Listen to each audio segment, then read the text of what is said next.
all of you friendly, nice, and amazing. Oh, hi everyone. We love you so much. This is the best. This is TSF. Was it real though? 100 not. Oh my god. And you're listening to the Pipe Bomb Wrestling Podcast.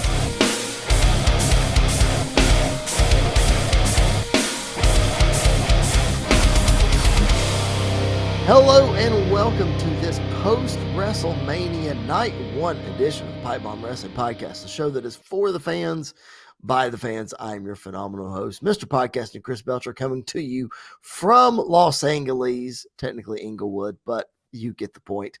I'm in my hotel room. Andy is at his house just outside of Nashville, Tennessee.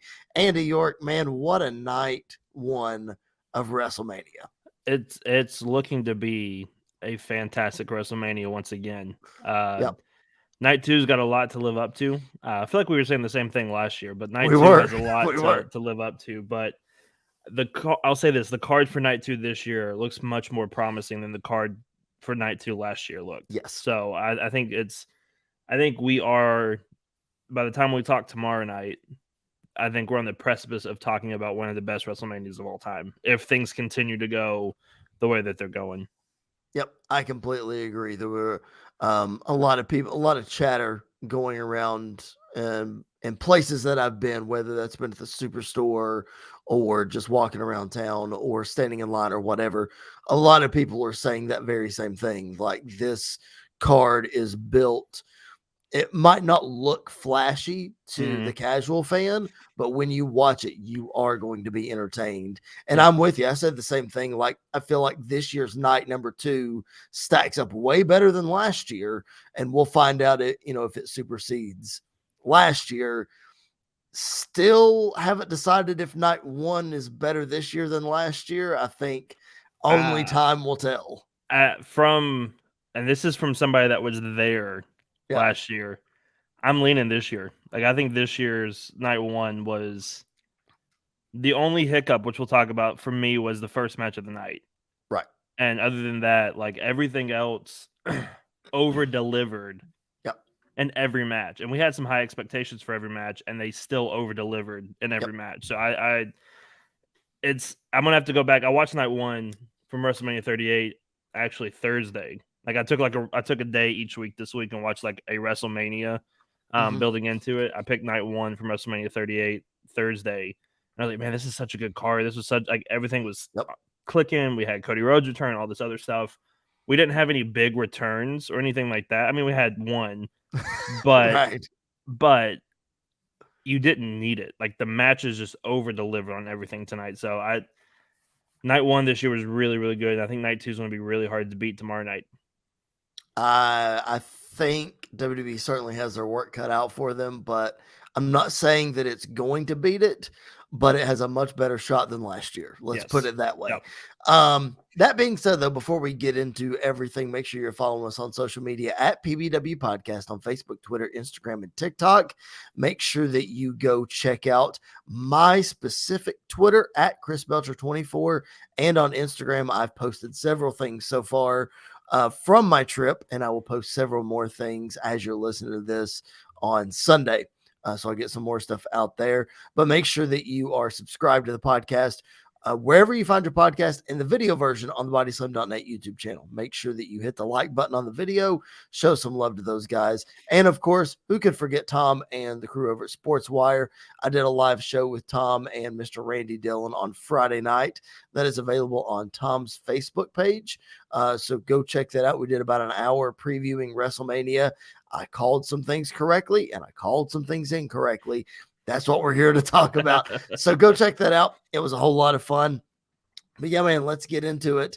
First match of the night, kicking off the show, Austin Theory. Well, first off, kicking off the show was the Miz and Snoop Dogg.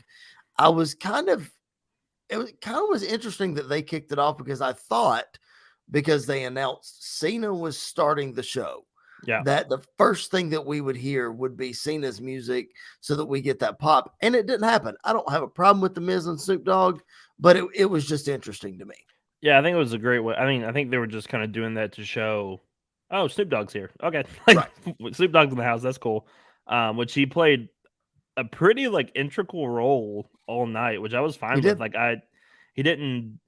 For a lot of other celebrity appearances that I'm not a fan of, his was very easy, and it's Snoop Dogg. Like he's stupid entertaining with everything he Right. does. So, yeah, I thought it was a great way, especially if you're going to have a host. You might as well kick off the night with the host, Yep. and then kind of build to whatever you're doing. But it was cool seeing Snoop Dogg in the ring.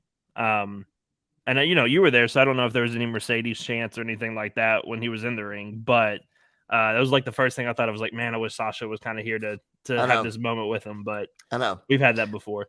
No, I did not hear any chance for Sasha or Mercedes. But let's talk real quick before we get into the card about the celebrities that did show up. George Kittle, we'll talk about later because he showed up in a big way. Stiff clothesline that dude throws. Yes, he did. I know that Daniel Cormier was at NXT earlier today. Did they show him at all on the broadcast? Was he at Mania? I don't think they showed him at all on the broadcast. Okay. At least what I saw. I never saw him. Who were the celebrities did they acknowledge anybody else? Because a lot of what I saw, I didn't necessarily see the TV broadcast, so I'm not sure who they did or did not show. They didn't show anybody. Like they didn't show, not that I could tell or that I saw. I mean, I may have, when I walked away for a minute or something, I may have missed something, but I didn't see anybody that they just kind of flat out pointed out. Other than Kittle. They showed Kittle at one point. Right. Before the whole Miz thing. Right. I was scrolling through Twitter a little bit ago and saw that Johnny Knoxville was there and was apparently trolling Sami Zayn during the main event. Well, also during the pre-show, they interviewed him, and he like buried Sami Zayn and was like, "Yep, I'm going for the Usos." Like he's a snake in the grass. He's going to stab Kevin Owens in the back. Screw him. I'm not cheering for him. That's so funny. He's keeping kayfabe alive. lots of celebrities made appearances on the pre-show. Quite the entertaining pre-show, actually. So I highly recommend that. Also, I don't know if I texted you this or not. They definitely didn't show this on camera, but Odell Beckham Jr. was sitting in a suite behind me, directly above my section. Yes, Odell Beckham Jr. was there. There was a suite full of NXT superstars, and Grayson Waller was getting into it with fans, and it was hilarious. There's actually a suite of WWE superstars that was a couple of suites down behind me. Liv Morgan was there. Baron Corbin was there. Lacey Evans was there. Couple others that I don't remember. But I'm surprised that they didn't show more people on camera that were there. That's interesting. Yeah, that's kind of that was like the one thing I thought of was I thought we would get a lot more celebrity appearances than what we got. But I mean, saving just doing them for the pre-show, I think is pretty smart because people see them and then kind of tune in for what's happening afterwards or whatever, and it kind of saves time. Plus, with these, like the way that there were times when, because I have the premium subscription on Peacock, so I don't have to deal with commercials or anything else.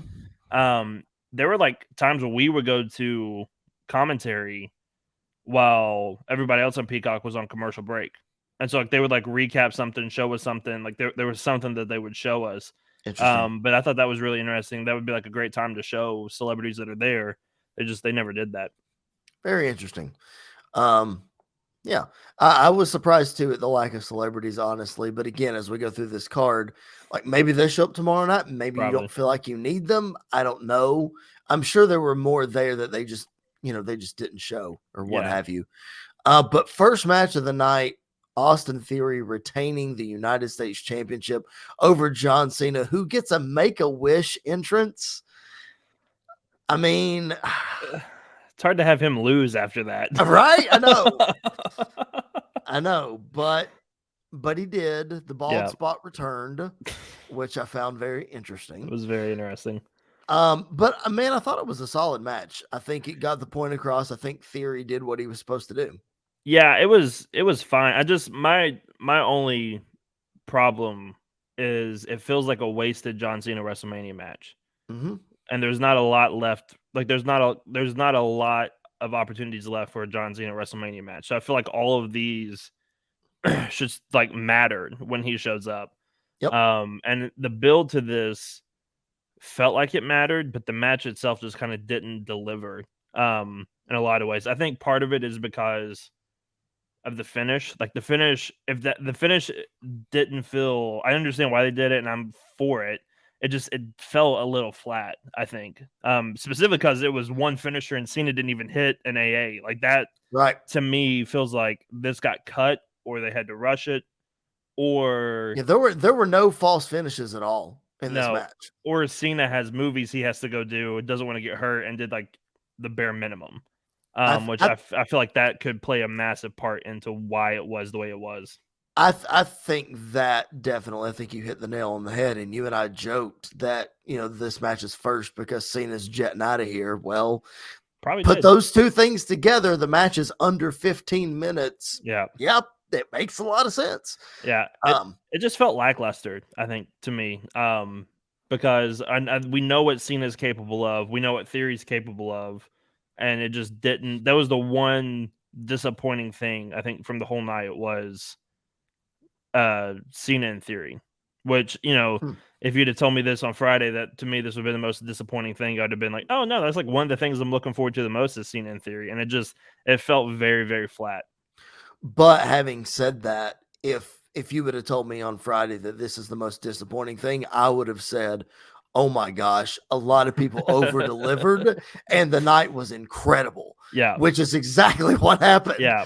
I think this one falling, I'm not taking anything away from the Fatal 4-Way tag match because it was ridiculous. We'll talk about it here in a minute. Yeah. I think the fact that the first match felt a little flat helped the second match a lot. Sure. Because the crowd was hot all night. Like I could tell from home that the crowd was hot. Even during the Cena Theory match, there was a lot of heat with Theory. Like they were booing Theory, everything else. But it felt a little bit lackluster. Right. I think that's my biggest complaint is it's a Cena WrestleMania match and we're not going to get a lot of them. And this was like C effort at best. Speaking of that second match, the matches that you and I both said, maybe we shouldn't have these on WrestleMania. As soon as it was over with, I texted you. I said, I take all that back. That was one of the most fun matches I've ever watched at a WrestleMania. Street Profits coming out with the big dub. Big dub, but I'm telling you, everybody looked amazing coming out of that match. So good. So good. It reminded you how great the Viking Raiders are. It reminded you how great the Street Profits are. Ricochet doing the springboard shooting star press was just stupid. Yep. And then you got Chad Gable literally German suplexing Braun Strowman with zero help from Braun. Dude, that was so wild. Oh my gosh. That was so wild. Super easy too. Yep. Like he didn't hesitate, nothing. Yep. Just amazing stuff. Then you got Braun doing a frog splash. You've got Ivar going for the moonsault, which we haven't seen in a while. Like just ridiculous stuff. And then you've got the Tower of Doom spot, which is one of the craziest spots I've seen in a tag team match. I swear, man. Ridiculous. I thought the roof was coming off that place when they did the Tower of Doom spot. It was insane. The crowd was in this match from the word go. It was fantastic. I think I saw Otis and I saw Ivar get underneath him and I was like, oh, we're doing the Tower of Doom spot. Cool, whatever. Yep. And then I saw them lift and start to walk. And I was like, what is happening right now?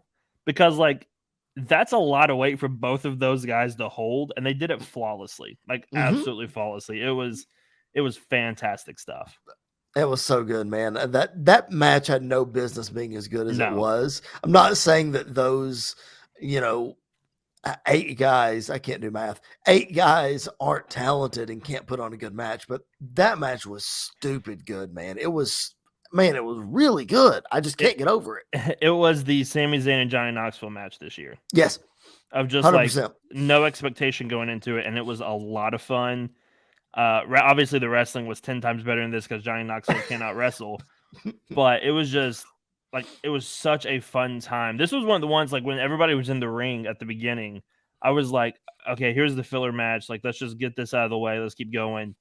And this was one this match I was glued to the entire time, more so than Cena Theory. I was just focused on this. It was such a good match. It was so good. I've convinced myself that my bathroom break tomorrow will be during the women's, or I had convinced myself of this. I'm starting to question it It's gonna be because fun. they've got a lot to live up to. They do, but I mean, again, you've got you've got 7 really good wrestlers and Natty in the ring, so it's gonna be a lot of fun. You gave Ronda Rousey a compliment over Natty? Listen. When Ronda's in a tag match, WrestleMania 34, she's true. a lot of fun. That's true. So like here's the thing, Ronda's good in the ring when she's motivated. Right. She's the female Randy Orton. When she's motivated, she's good. When she's not motivated, it's horrible to watch. That's exactly right. Ronda Rousey's the female Randy Orton. I love that comparison. But man, I can't. Strowman doing the Strowman Express twice on the outside of the ring. The only thing that I was disappointed about is we didn't get a caterpillar from Otis. I thought we were going to get it, and we didn't. I did too, one. But when it didn't happen, I was still like, "That's fine. We got everything." Like Braun did a frog splash. Like, I'm fine. Like I'm happy. That was great, and he didn't even like. Big boys, when they do a frog splash, normally land on elbows and knees to kind of take some of the weight. He did not. I will say this. I'm so glad this match was placed on the card where it was, because I probably would have gone to the restroom or gone to get something to drink at least at the start of the match. Yeah. So glad that this was second and I didn't have to get up so that I didn't miss anything. Well, the one you did, you should have swapped them still. I know. I completely agree. I know. We'll get to that in a minute. Shout out to Pro Wrestling Scorecards for our fun preview that we did on Thursday and Friday. I forgot to pull that up during the Cena and Theory match, but for this match, the Men's Mania Showcase, I came out of this one with 11 possible points out of 22 because I picked the Street Profits right and got the pinfall and the aerial moves. How did you fare in this category? Well, just go ahead and do your first two matches together. Combined. Okay. Oh, that'll make yours. That'll make mine a lot easier. Okay. First match, I picked Theory to win by pin and to get the most first to 3 near falls. So that gave me a total of 11 points for that match. Yeah. So you had 11 for the first match. You had how many for the second? 11 for the second. Yep. Okay, so you had 22 altogether for the first two. I had 6 combined between the two because I had Cena wearing by submission. So I didn't even get the pinfall. The only one I got right was let me see here. The only one I got right was the first to 3 near falls, which was Theory. That's the only one I got right. And then for the tag match, obviously I picked Braun and Ricochet. And the only one I got right there was the pinfall type. So it's the only one I got right there. So that's rough first 2 matches scorecard wise. I was very mad after the first match because of it. The second match I did not care because it was so much fun. I was fine with it. It's so good. That's awesome. So first 2 matches in the books, and then we get Seth Rollins and Logan Paul. 2 fantastic entrances, by the way, both seemingly sort of paying tribute to Shawn Michaels in their own interesting way, which was really cool. And then the bell rang, and it was just freaking amazing. Well, so the entrance thing, 2 of the best entrances, but not even 2 of the best of the night. We'll talk about the 2 best entrances of the night because they were in the same match, but crazy good. Right. But the Prime bottle is what got me. Because as soon as I saw the Prime bottle, I texted you and I was like, that's Jake Paul. Like, that's either Jake Paul or, in my mind, I was like, that's Jake Paul or KSI. But I texted you Jake Paul because it made more sense to me that Jake Paul would show up. Mm-hmm. Then the bell rang, and like I said, it was slow to start off with. But then when they kicked it into gear, it was it was everything we wanted and even more so. Like, it was so much fun. It really was. I was surprised that Logan Paul hit the buckshot so early in the match. Yeah, like, I was thought too. He would have saved that or something. Well, the punches is finished. Like, that's the big thing is the knockout. He's the new Big Show. He's got the knockout WMD apparently. And shout out to Shelton Benjamin, who was smiling somewhere watching WrestleMania because his spot that made him famous got used twice in the night tonight. One of them being at the end of Logan Paul and Seth Rollins. Man, it was so good. So glad that Seth finally got the win. Yeah. He needed to get a big time win on a big stage. And he delivered and showed why he's the best in the world, in my opinion. Yeah, I there's no complaint here either because we've been talking. The last WrestleMania win he had was 35 against Brock, and that's just way too long for him not to have a WrestleMania win. The last 4 years, he's been putting people over, putting the young guys over, and still maintaining his spot on the card. The dude is a bona fide stud. He is a main eventer. He is one of the top guys in the company. And I'm really hoping that from WrestleMania on, he can actually start to get the recognition from the company itself that he deserves to get. Because he did this whole interview with Daniel Cormier beforehand where he kind of talked about this a little bit. And he's literally carried the company. He carried Monday Night Raw through a pandemic, through coming back from live crowds, through everything else. He has been the consistent guy. Cody Rhodes would not be where he's at right now if it wasn't for Seth Rollins. Yep, and absolutely agree with that. I think that needs to be looked at going forward because he needs to start doing more and more and more stuff for the company and with the company. And not to mention, yeah, he carried he carried Monday Night Raw through all those times that you just mentioned, but I would go back even further than that.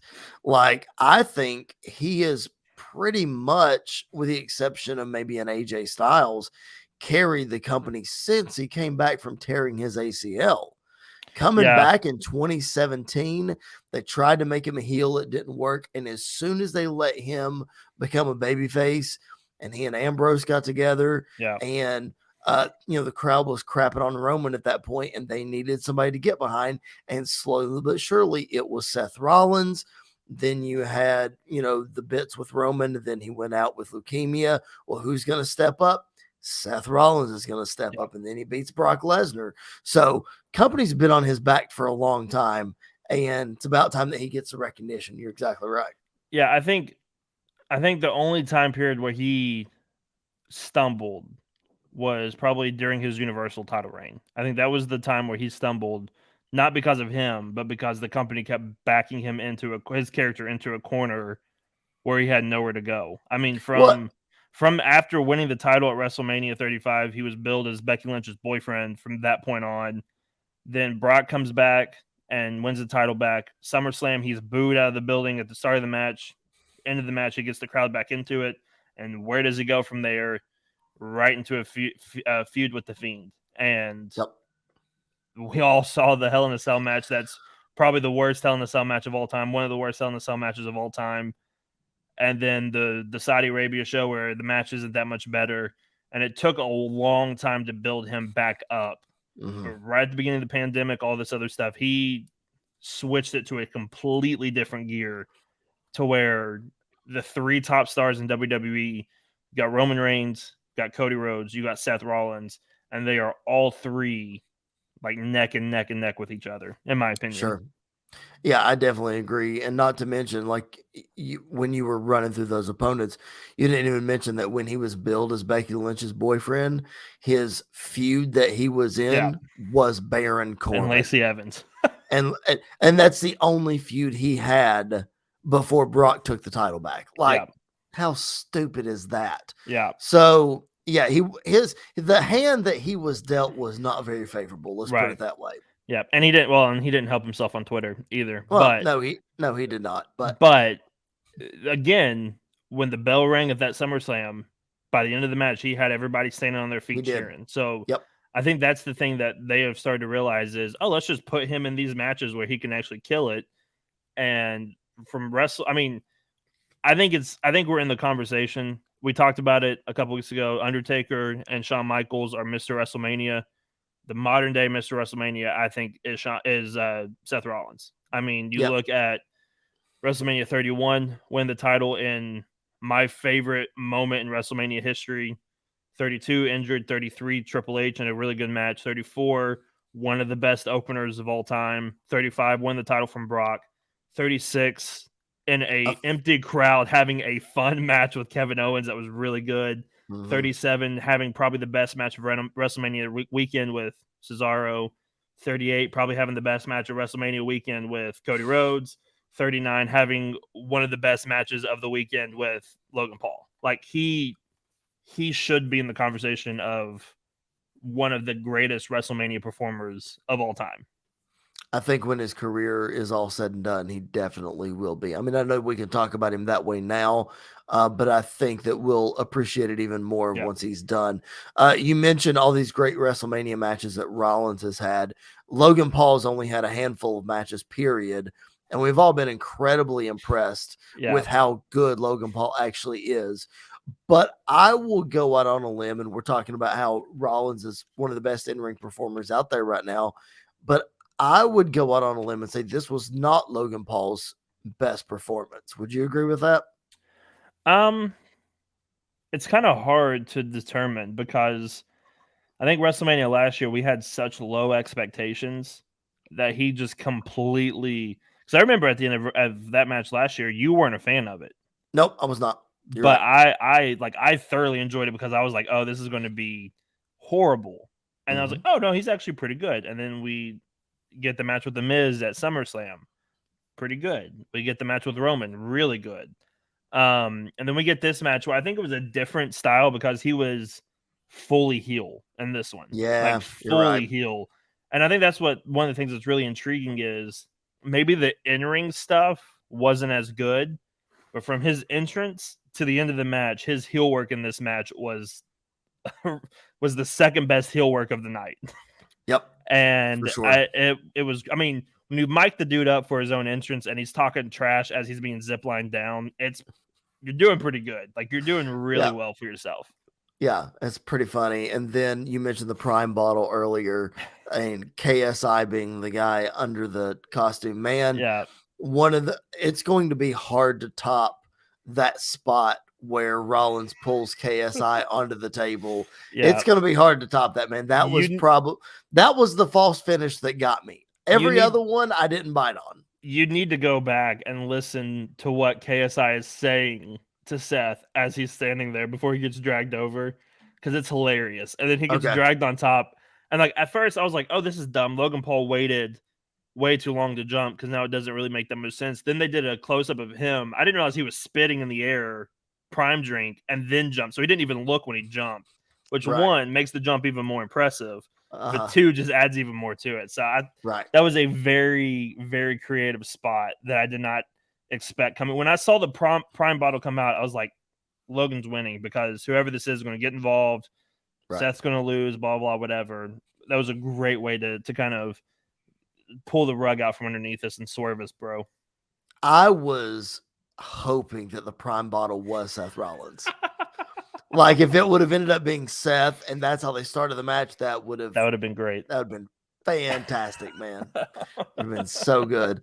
If we're looking at our pro wrestling scorecards on this one, I got 11 points out of a potential 19, picking Seth Rollins to win by pin and the match being over 10 minutes. Yeah, this is where I started to turn things around because I got a total of 16. Nice. I had Rollins winning by pinfall. I had over 15, and I got Logan Paul's aerial moves completely right with 5. All right. The only one I missed was the curb stomp because that 0.5 gets us every time. Every time, and that's going to come into play later too. 0.5 gets us. Man, my goodness. So the hits keep on coming with the show because the 6-woman tag match was next, and Damage Control falling short to Becky Lynch, Trish Stratus, and Lita. A lot to discuss here. Number one, it was cool to see Trish and Lita back in the ring at WrestleMania. Number two, we did not get a heel turn from Trish Stratus like a lot of people predicted. I was very glad that didn't happen because I was very vocal about that not working. So I'm glad everybody listened to me. But, man, the big question is, where does Damage Control go from here? I think this is it for them. I think Monday we're gonna get the turn. Bailey's gonna go face, and maybe we insert somebody else in to be the new leader for Damage Control. Do you think Bailey walks out on them, or they attack her? They attack her. I think it makes more sense for them to attack her than for her to just walk out on them. Got it.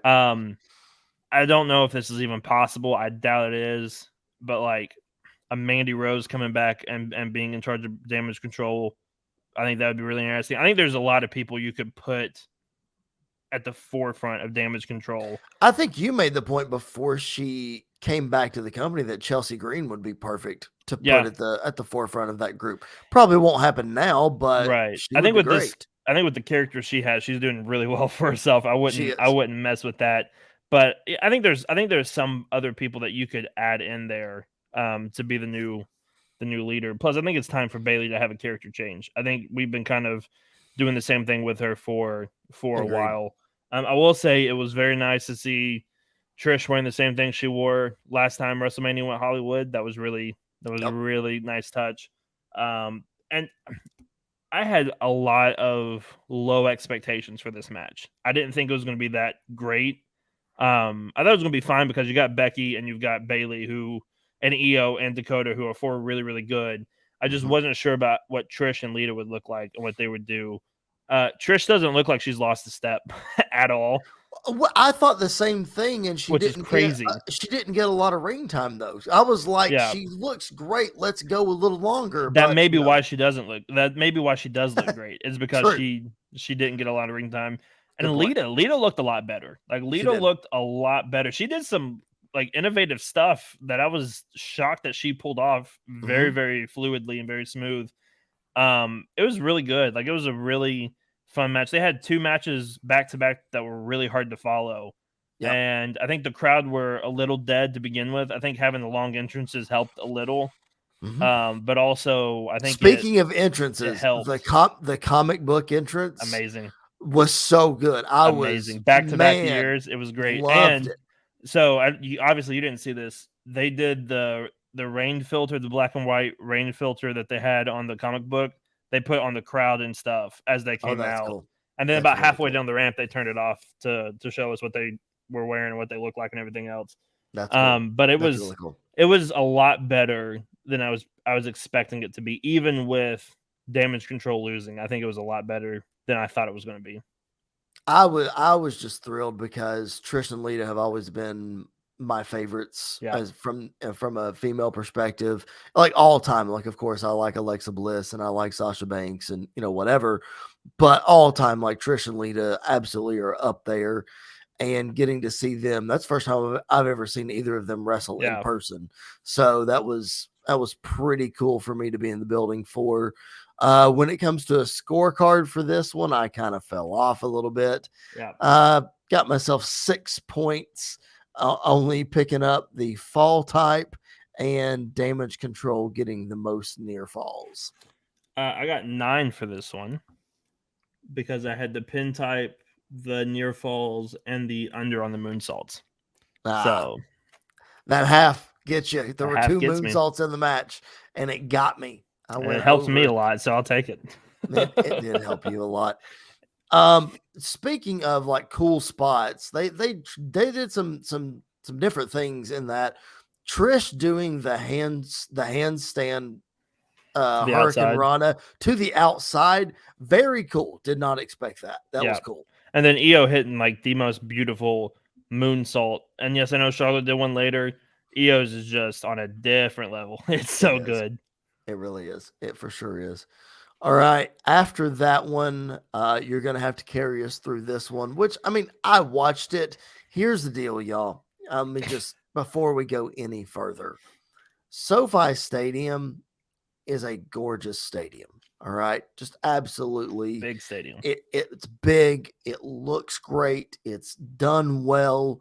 Everything seems to be in great order. There was tons of security directing people, yada, yada, yada. The restroom and concession situation, at least where I was sitting, not ideal.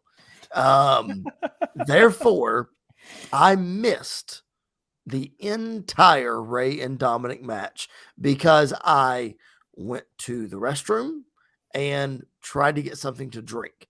Literally took me that long to do it. Yeah. So, but here we are, Ray and Dominic. I watched it on my phone. Wish I would have been in the building for these entrances because they were really cool.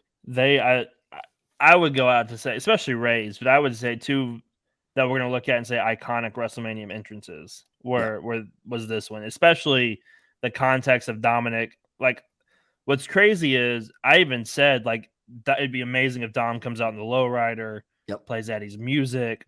Didn't do that. Did the whole prison thing, which he looked. I'll say this: when he had the mask on, he looked pretty good. Like he looked good with the mask on. He looked good. He played the part really well. Getting the correction vehicle backed into the stadium was really great. The whole video package beforehand was great. Very good. And I was like, oh, that's the best entrance of the night. Nothing is going to top that. 2 seconds later, you hear the lowrider come in. Snoop Dogg is driving it. They're playing some GTA 5 or GTA 4 music that is killer. They get out, and all of a sudden, Eddie's music starts playing. And when Eddie's music starts playing, I literally had tears in my eyes because I was like, this is the perfect WrestleMania moment right here. It's everything you want. He gets about halfway, his music kicks in, and it's just, it was such a beautiful, especially with the Hall of Fame speech, which if you haven't heard his Hall of Fame speech, Conan killed it as introducing him. That was amazing, especially his little jab at Dominic. And then Ray's speech was really, really good too. And then going and listening and then watching the WrestleMania entrances, it was so great. It was awesome to see that. Snoop Dogg's little cameo in it was perfect. It was just the entrance in itself made the match feel even bigger than it already was, which was one of the best storylines coming into WrestleMania this year was Ray and Dom. And the match delivered. I mean, these, it had to be weird wrestling your dad, I would think. But I feel like it would make it more comfortable. Really? Okay. Because, like, you could get it, like, you're not as worried about hitting too hard. That's true. Or, like, doing something wrong because it's your dad or your son. Right. Like, I feel like it's like wrestling your best. It's why Kevin Owens and Sami Zayn have fantastic matches because, oh, yeah, let's just beat the crap out of each other, bruise each other up. Who cares? We're best friends. We'll hug afterwards. Like, I feel like that's the motto that these two guys had. I feel like it was a lot of pressure, but also, like, we can let loose a little bit. Plus, I'm sure Ray was smiling from ear to ear on the inside, wrestling his son at WrestleMania. Like, I'm sure that was like the peak moment of his career was that. Which is why I'm so surprised that he won and that things are continuing, because I thought, like, wrestling your son for the first time, like, that has to be it. You cannot get any better than that. And then you add Bad Bunny to it. And then it's like, oh, it makes sense. We're in Puerto Rico. It makes sense. You put Bad Bunny in there. I thought all the involvement with everybody going around in that whole match was really, really cool. Yeah. As soon as Bad Bunny was out there and then Pre showed up, I was like, okay, something has to happen now. Yeah. But yeah, that was really, really cool. I'm just shocked that Ray won this match. I really am. I am too, but I'm totally fine with it.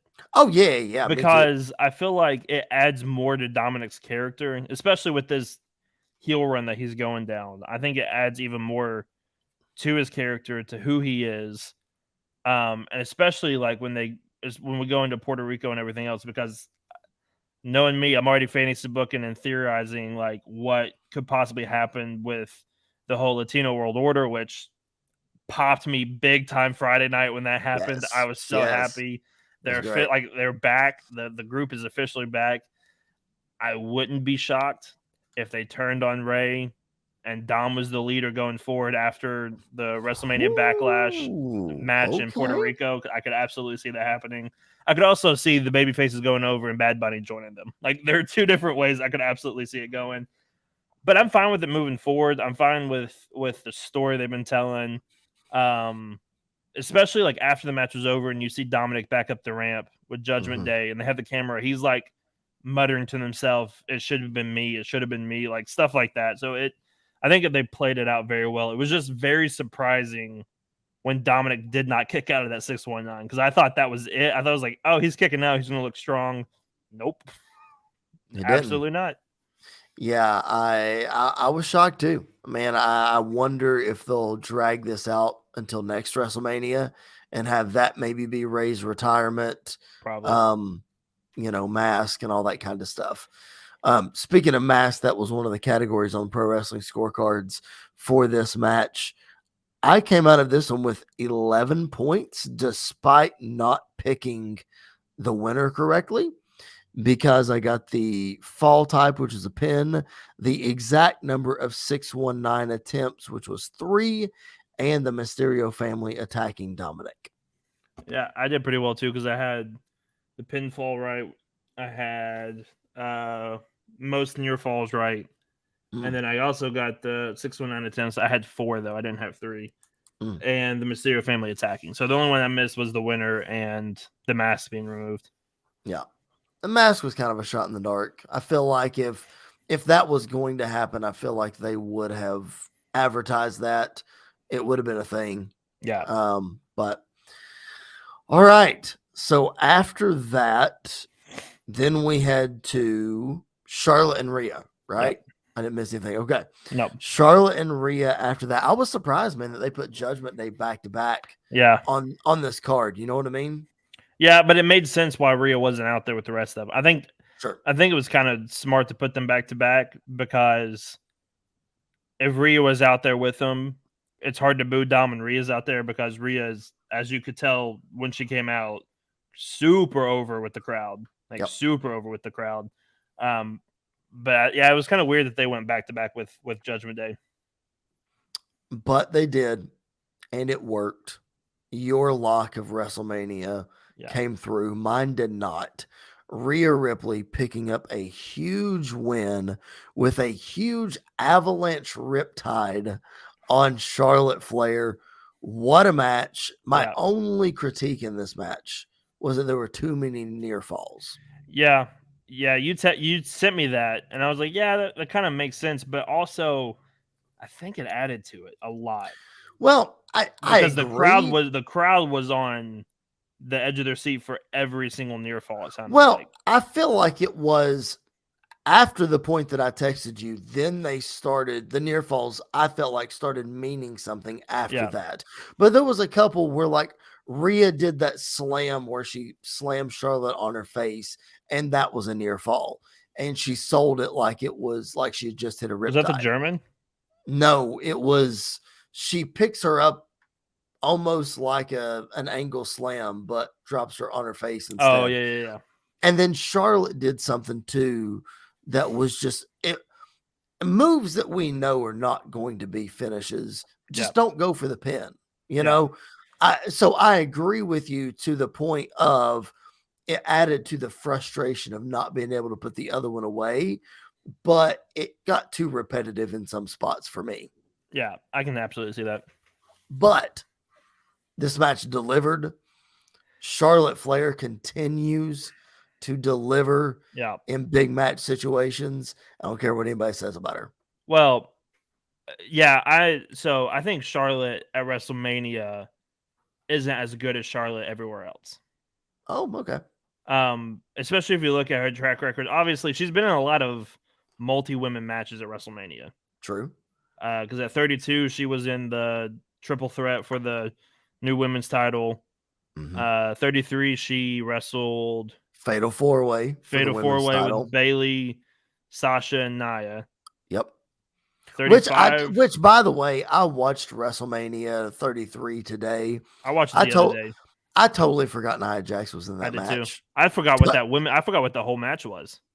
I remembered Bayley, Charlotte, and Sasha. I totally forgot about Nia. No, I do remember Nia. Now, the only reason why I remember Nia is because of the big boot.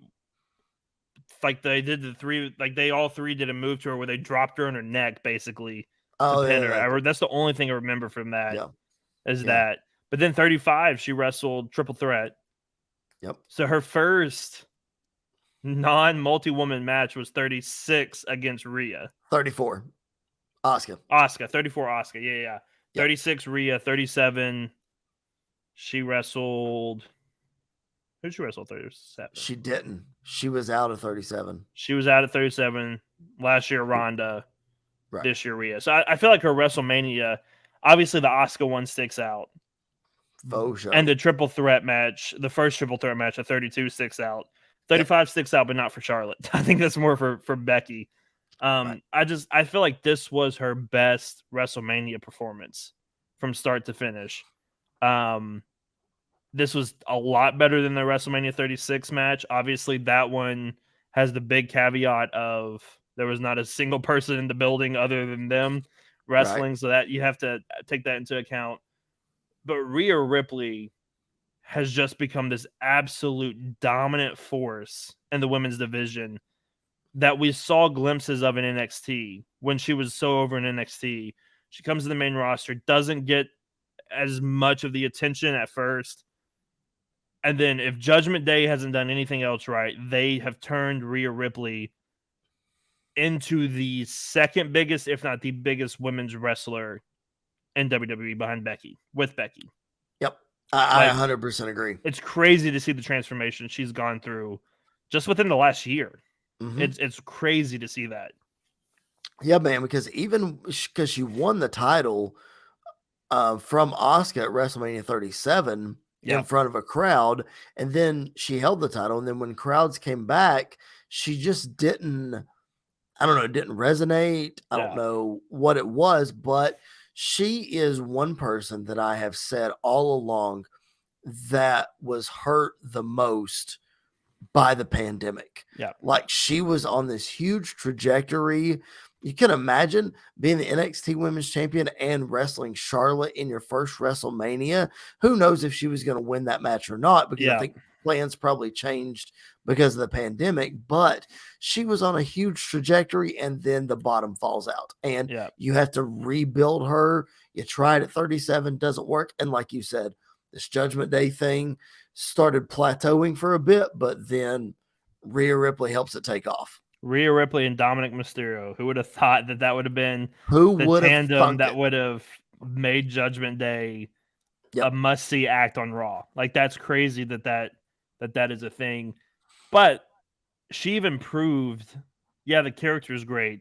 The wrestler is even better. Like, she was fantastic in this match. Obviously, we can debate for days who's better, Charlotte Flair or Sasha Banks in the ring. They're both probably the top two greatest female wrestlers of all time. I don't think it's really that close between them and other people. But when you look at Rhea, she didn't just hold her own in this match. She killed it in this match as well. Her facial expression when she kicked out of the Riptide.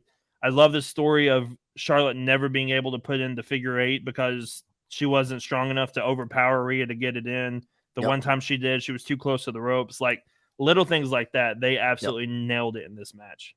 And I think it's going to be interesting too going forward to see now Rhea Ripley as a heel, to see who she goes up against with the championship as opposed to her babyface run that she had before. It'll be interesting. I don't know how long she's going to stay a heel. I guess only time will tell to see what happens with Dom and all that kind of stuff, because I'm telling you, man, that crowd, they were behind Rhea Ripley 100%. Yeah, I think it's going to be the Adam Cole thing where her music hits and she's super over and the crowd loves her, and then she cuts a promo where she talks down to them or something and they'll kind of turn a little bit or whatever. Sure. I think it's one of those, she's never going to be a full babyface again because she shouldn't be. I think she is the definition of a tweener. Yep. I think Seth Rollins is too. I think they're both definition of tweeners of, they're really the crowd loves them, but they can also, be an absolute killer when they need to be as well. Yep. Absolutely. We're turning to pro wrestling scorecards on this one. I came out with 22 out of a possible 25 points in this category. I picked Rhea to win by pin, the match to go over 10 minutes, Charlotte to have the most near falls, under on the 2.5 submission finishers because there were only 2, and over on Charlotte's aerial moves at 2.5. Yep, I got 14 on this one because I had Rhea winning by pin, most near falls, submission finishers, and I think that's it. That submission finishers was a tricky one. It was. That was. I don't think Rhea only applied the prism once. And Charlotte never got the figure 8 technically, so there was technically only one. I'm pretty sure, but yeah, when I'm telling you, when Rhea got the prism trap in, I thought it was over. Yeah, like I was like, oh my gosh, Charlotte's gonna tap. There's no way. Yeah. Oh my gosh. And that's the moment when that's the false finish in that match that got me. I'll also say this. 2 spots that were one that was really cool, one that was rough to watch, and kind of a good way, but not a good way at the same time. The Riptide into the DDT was amazing. So fluid, perfect. And then that German good. Suplex that Rhea gave to Charlotte, where she landed right on her face, that was a rough one to sit back and watch. I don't know if it broke her nose or what. She was bleeding from her nose. I know. Let me tell you, when they did the I don't know if it was a German or what it was off the top rope where Charlotte flipped. Yeah. And landed on her stomach. Yeah. Dude, like she flipped at the very last second. I thought she was going neck first. I did too. Whew, that was rough to watch. Especially, listen, I'm on edge after the Dante injury at Supercard of Honor, so I'm just ready for anything bad to happen. Thoughts and prayers go to Dante Martin for just an awful leg injury. Oh my gosh. If you haven't seen it, don't go watch it. It's not good. After that, then we get to the surprise of the night. Yeah. Where we have Miz, and it's really funny because before this happened, before the Miz and Snoop Dogg came out to announce the attendance, I almost texted you and was like, hey, have they announced the attendance yet? I don't remember hearing it. But they came out to announce the attendance. Snoop Dogg talks Miz into having a match. Who answers the open challenge? Not Rock, not Stone Cold, not Bobby Lashley like we all thought. Yeah. Pat McAfee. Yeah. Dude, I lost it. It was so awesome. Now, I'm going to preface this. Everyone knows how big of a Pat McAfee mark I am. I love Pat McAfee.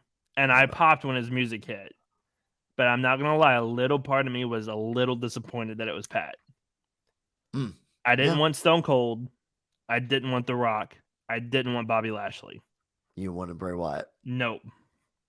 I wanted LA Knight to go out there and beat The Miz. I think there's a really good chance we see LA Knight 2 do something. Oh, me too. Because he is, if you watch SmackDown, he is crazy over with everybody right now. Oh my gosh, man. So I think let me tell you, since Adam Cole is now gone, the chant is the new thing. Is what the crowd does before the show and all that stuff. I don't even know if you noticed this during SmackDown, but there was that spot where they do the boo yay thing. I think it was him and Bobby that were doing it. And every punch LA Knight was throwing, the crowd was going, yeah, with it. Like, it's so great. It's amazing stuff. It's so good. I was hoping it was LA Knight, but I'm never disappointed to see Pat McAfee. I'm never upset to see him come out there. At least the section that I was in, nobody got too excited when his music hit, except me. I literally jumped out of my chair and yelled as loud as I could. I think a lot of people so happy. I think a lot of people were expecting, especially when he said a match and stuff. I think a lot of people were expecting like The Rock to come out, right, or Stone Cold. But it was Pat, and it was awesome. Yeah, and then that's where we get the involvement of George Kittle. JBL was proud. Yes, he was. I thought Pat would finish the match off with a Canadian Destroyer. Didn't happen. Yeah, he went the Vince McMahon route. By the way, speaking of Vince McMahon, on commentary, Michael Cole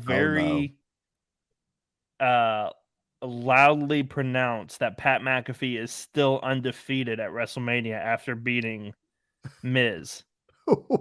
So I think they just scratched the Vince thing off the record completely, which I think is best for everybody, that we just scratch that whole match off the record completely. I completely agree. Yeah, for sure. The moment was great, But yeah, that wasn't a match. No, it for sure was not. It was a terrible, I won't say a terrible waste of time because we got to see Vince take a horrible stunner. It just took but forever. It did. It was bad. Because there was at one point when it started, we all were like looking at the ramp, like, all right, Stone Cold, just come on out here and end this for us, please. Come on. Right. But man, Pat McAfee showing up. I mean, I didn't think it was possible to have WrestleMania without Pat McAfee, if I'm being honest. And daggum, like, of course he showed up. I wonder how many people knew he was coming. Yeah, I thought he would show up to help call the main event tomorrow night. Yeah. I thought that would be his spot. He still might. Like, I think if he's in town, why not get him? Yep. But yeah, I like I said, I'm never upset to see Pat McAfee ever. Like, I'm a huge Pat fan. Katie, my wife, popped when she heard the music too. So it was great to see that. It was great. It was so awesome. Very glad to see Pat. And then we get the rightful main event of WrestleMania night number 1, and it proved why it needed to be.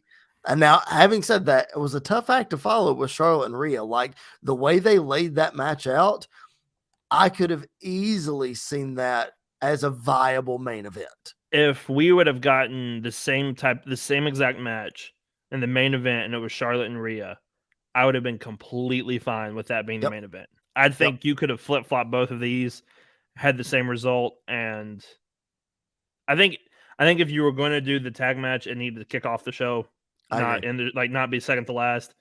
But I think you could have put this in the main event spot, and I would have been totally fine with it. Yep.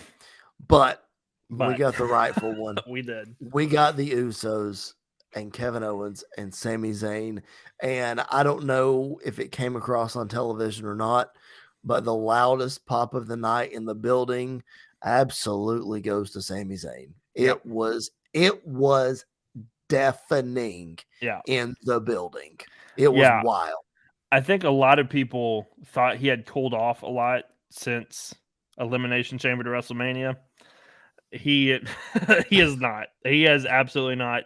I don't know if you noticed this on their gear from where you were sitting, but Sami had the Sami Zayn logo, like this logo. He had it in duct tape on his pant leg, like Kevin Owens. Okay. But also on the other side, he had Super Dragon's mask on his leg, and Kevin Owens had PWG on his leg.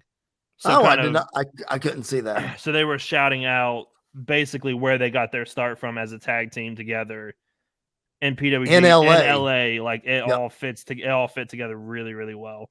And then the story, very interesting. It's very interesting. Sorry to cut you off. It's very interesting that you say Super Dragon and that was on there, because I am currently, yes, for those of you who regularly listen to this show know that I'm not a huge Young Bucks fan, but I am currently reading their autobiography because it was highly recommended to me. So I'm reading I've heard it's really, I haven't read it. I've heard it's really good.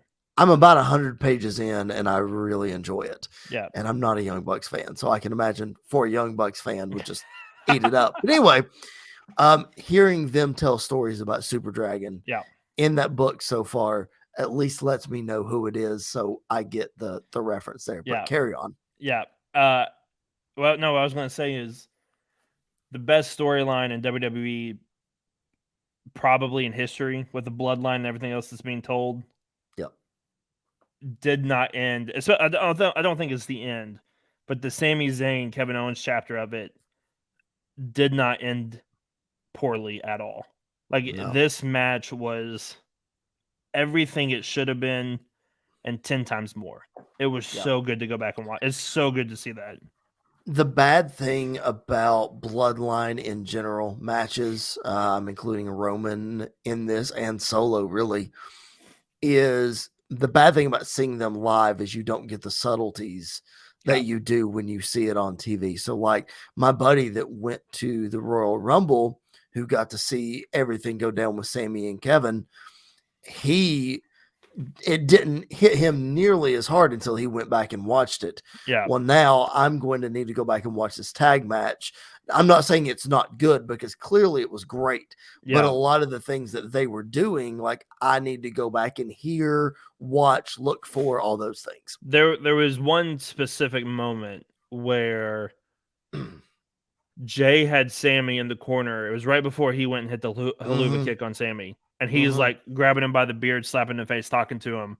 And he like, I don't remember exactly what he said, but it was the gist of, you were my brother, I loved you, and you broke up our bloodline, and like slapped him in the face. Like he was emotionally torn about what he was doing, having to do. And like stuff like that is so important in these kind of stories. Roman notice, and the Usos and Solo have nailed it perfectly every single time. So good. I noticed before Jay hit the haluva kick, he went to the other corner and he paused and he stopped for a second. I was like, oh man, like what is about to happen right now? Like, is he having second thoughts? But I also knew, like, the way that he was going after Sammy and stuff in the match, that, you know, there were no second thoughts. So was it going to be a Jey Uso turn or whatever? Yeah. But man, the 600+ day reign of the Usos comes to an end night 1 of WrestleMania. Yeah. Kevin Owens and Sami Zayn, dude, the emotion on their faces, winning the tag titles in the main event of WrestleMania with your best friend. Yeah. You can't write it any better than that. The first tag team match to main event WrestleMania since WrestleMania 1. Yep. Kevin Owens, a 2-time back-to-back WrestleMania main eventer, which is amazing. Yep. So good.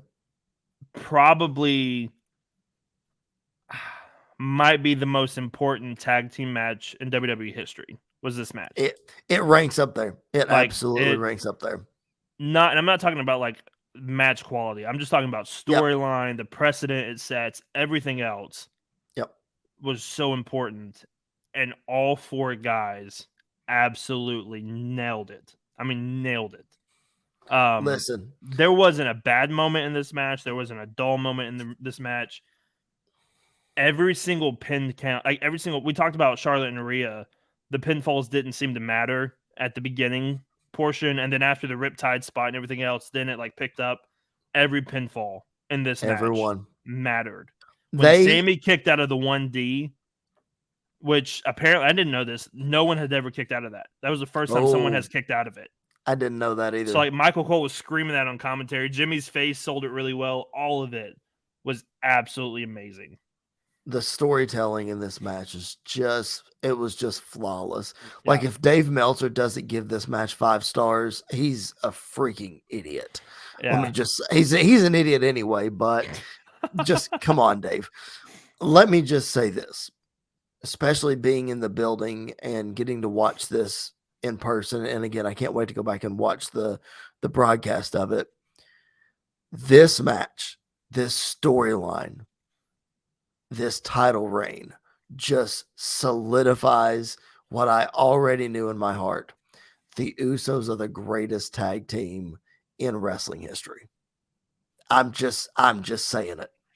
They are the greatest. Yeah, I mean, I know that they're absolutely up there. I think the margin of error is getting smaller and smaller and smaller. Sure it is. Every single time. I agree with that. And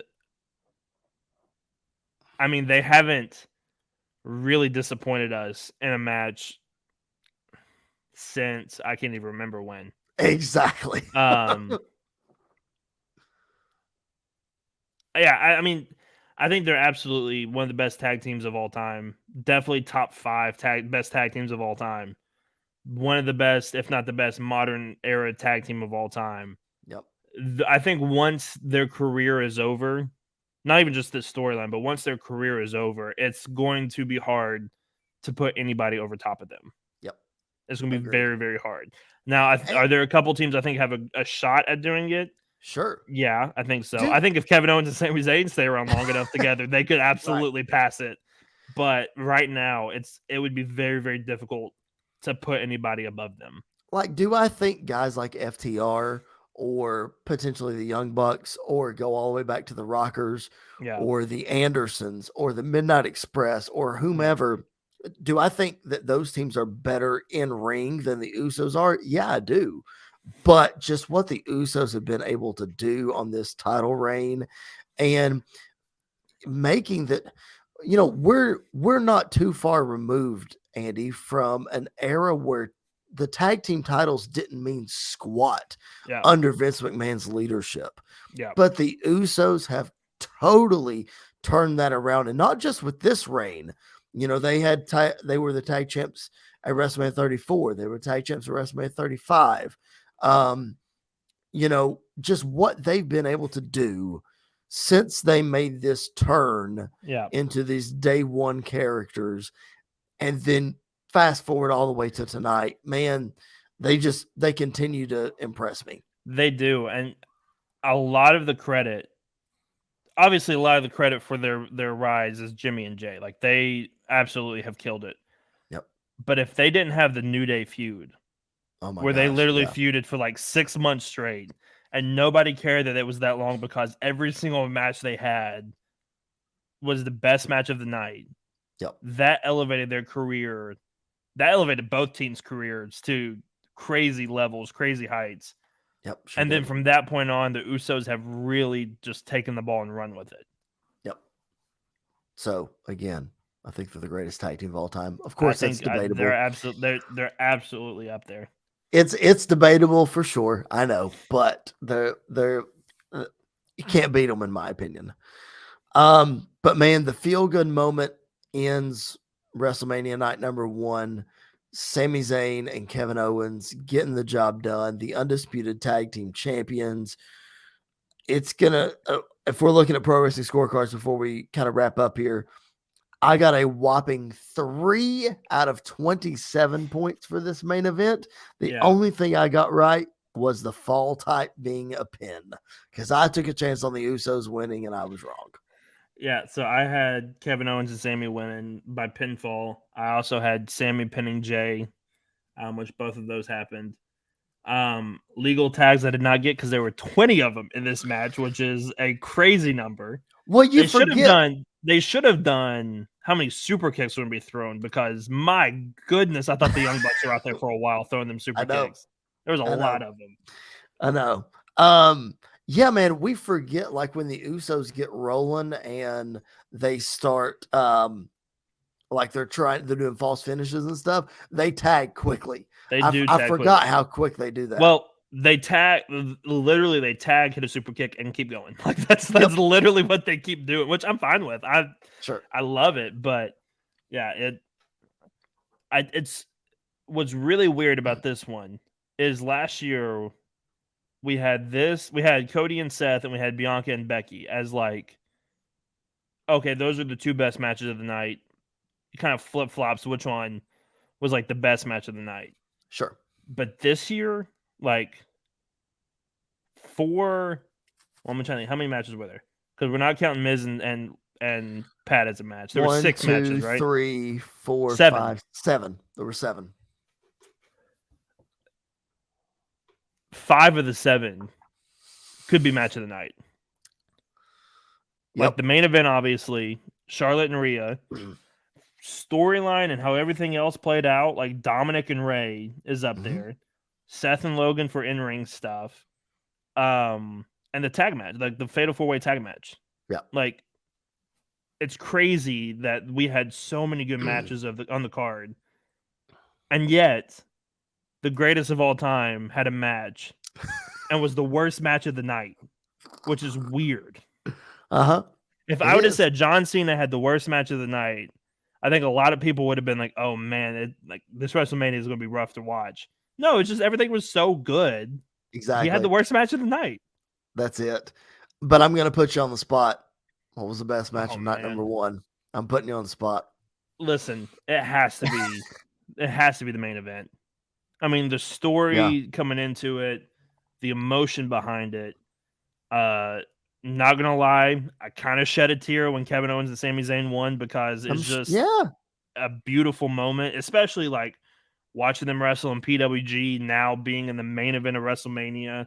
Sami Zayn, I mean, Kevin Owens, I think, has been underutilized a lot in WWE, but when you think of the underdog in WWE, the most underutilized guy from his first day on the main roster, I think Sami Zayn is absolutely up there as this guy could be doing a lot more than what he was doing for a while. Mm-hmm. And tonight, both him and Kevin Owens showed, yeah, we could be main eventers. We can run your tag division. We could tell a fantastic story that nobody has really ever seen before in wrestling. They proved that the last 6 months or so. Yeah, that main event is hard to beat. I think Charlotte and Rhea did their absolute darndest to do it. Yeah. But just the storyline, if that Charlotte and Rhea feud would have had a little bit more of a story to it, Yeah, then I would put it up there as match of the night. But just this Kevin Owens, Sami Zayn thing, like you said earlier, it was the culmination of not the whole Bloodline storyline, but it was the culmination of where we've been at with Kevin Owens and Sami Zayn, and now it's sort of the culmination of the Bloodline storyline, even though Roman was kind of a side piece, a happenstance, if you will. right. But man, it just like you have to give it to the main event in this one. Isn't it weird and isn't it crazy that the best storyline in WWE with the Bloodline doesn't even really involve the main guy of the Bloodline? Right.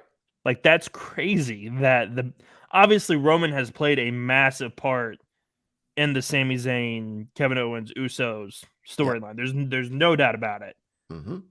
But what the Usos and what the four guys have done since Roman has kind of exited the picture with Cody, I still think the best story coming into this is this. It was this tag match. Like I Cody and Roman have done a lot. Ray and Dominic have done a lot to really make that stick. But this tag match, the story behind it, you couldn't beat. If we're talking in-ring work, I think Rhea and Charlotte get it.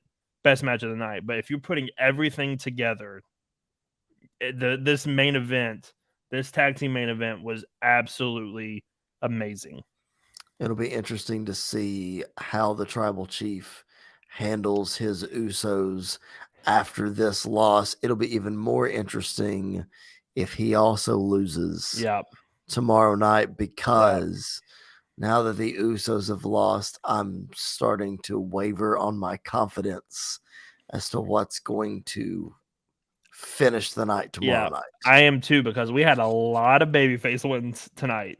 Yep. So I'm hoping we get more heel wins tomorrow night to even it out. But I'll say this. My expectations for the main event tomorrow night were high already. Yep. After seeing what the tag team match did tonight, I think my expectations have gone up a little bit more for tomorrow night's main event. So, or tonight's main event, whenever you're listening to this. It's 2:30 in the morning where I'm at right now recording this. But I think the expectations are up there for their main event tomorrow night. Do I think they'll hit it? Probably, but it's going to be high. Cody Rhodes is going to hit 3 crossroads, and Roman Reigns is going to kick out at 2.99999. I can already guarantee you Roman's going to hit 2 spears, and Cody's going to kick out at 2.999. Mm-hmm. So it's going to be crazy. It is going to be absolutely and the pyro insane. Budget tomorrow night is going to be wild, because we only got like 3 shots of pyro tonight after wins, and Charlotte. We did, and Charlotte. Yeah.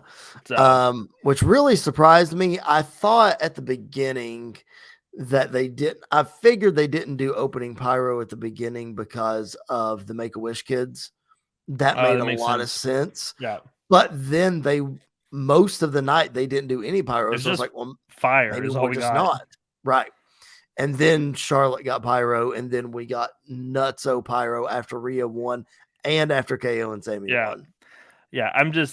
I think 2 things I know for sure are going to happen tonight is 1, the pyro is going to be crazy, and 2, I think the entrances for the main event are going to take longer than the match for the main event will actually be. Okay. Because the ramp's that long that Cody's going to take forever and Roman's going to take forever. Yep. We're going to be like 30 minutes without a bell because their entrance is going to take forever. Roman's entrance let's go ahead and over under of 10 minutes. Roman's entrance. Well, at the Rumble, it was what? Because we timed it. It was like 8.5. It was like 7 or 8 minutes. Yeah, that's I'm going true. over. I think it's. Yeah, I think we're talking like 15-minute range. I cannot imagine a 15-minute entrance that's not the Undertaker. Like that's gonna. Oh Roman. my gosh! It's Oh my Roman. gosh! I think we're gonna hear Man, Kingdom like 14 times tomorrow night. that's true. We probably will. All right, man. Night number 1 is in the books. What a night number 1 it was. Again, I don't know if it topped night number 1 of last year. Only time will tell. We'll go back and watch them both, and I'll come to a conclusion on that. But night number 2, man. We're looking forward to the main event. But what else are you looking forward to that really stands out? That now, especially because night number 1's behind us, that you're really excited for? Oh man, that triple threat for the IC title is going to be a banger after a banger after a banger. I mean, I think that match, if the Hell in a Cell match does not kick the night off, that triple threat is absolutely kicking the night off, and they're going to beat the crap out of each other for like 30 minutes, and I am absolutely looking forward to that. I think the triple threat match has a good shot to kick the night off, but my pick to kick the night off is Brock and Omos. If you're going to break the ring and then set up Hell in a Cell right after, absolutely. That's probably what's going to happen. See, I'm right. Because Brock, they also, speaking of breaking the ring and all that kind of stuff, they didn't do the Hall of Fame tonight. I think because Ray wrestled, they didn't do it. But they'll still, probably do it tomorrow night. They did it. They did it at WrestleMania 35 when Triple H wrestled and DX went in. And 31 when Kevin Nash was the headliner and he was in the NWO spot in the Sting. Exactly. Match. Yeah. So I mean, it's smart to not do it both nights because who cares the second night after you've already seen the first night? So I think agree with that. Put on night 2 makes more sense. That's true. But I was wondering too because I thought that was going to be where the Miz Snoop Dogg spot was going to be the Hall of Fame spot where they come out. But I guess they're going to wait till tomorrow night to do it. Yeah, probably. And then we didn't get anything from Bobby Lashley tonight. We'll see if we get something from him tomorrow. Apparently, KSI called him out backstage, and Bobby Lashley has quote tweeted it. So we might be getting Bobby Lashley versus KSI tomorrow night or tonight.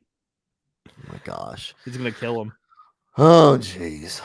Well, anyway, all right, man. That's gonna do it for our recap of night number 1 of WrestleMania. I hope you guys enjoyed it. Follow us at PBW Podcast on Facebook, Twitter, Instagram, and TikTok. Go check out at Chris Belcher 24 on Twitter and Instagram for some behind the scenes LA stuff. Man, WrestleMania night number 1 delivered in a big, big way. And follow that night number 2. I don't know if you can, good luck. Good luck. Out. Oh my gosh. All right. Thanks for hanging out with us.